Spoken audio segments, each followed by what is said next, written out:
అరే పిల్ల బచ్చా ఇట్రారా. ఎవరిని నన్ను పిలుచాడా? ఏం చెప్పా అంకుల్?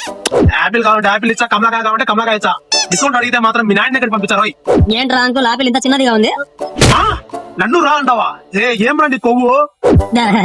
ఏమనుకోద్దు అంకుల్, నాకు కొంచెం నోటి ఎక్కువ. ఆపిల్ ఏమి చిన్నగా ఉందే? ఇది చిన్నది కాదురా, డైట్ లో ఉన్న స్లిమ్ యాపిల్.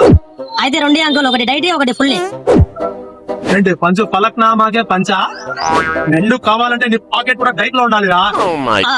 నేను పిల్లని కదా, పిల్లలకి డిస్కౌంట్ ఉండాలి కదా అంకుల్. నువ్వు పిల్లాడివా? నిన్ను చూస్తే జిఎస్టీ కూడా భయపడుతుందిరా. అంకుల్ రేట్ ఎక్కువ చెప్తే మా అమ్మ గొడవ వేసుకోమని చెప్పింది అంకుల్. ఆహా సరిపోయారా, ఇంట్లో మీ అమ్మ బయట నువ్వు ఇద్దరు కలిసి నా బిజినెస్ మీద కన్నేసినారు అంతే కదా. అంటే ఇప్పుడు ఫ్రూట్స్ ఫ్రీగా ఇవ్వవా?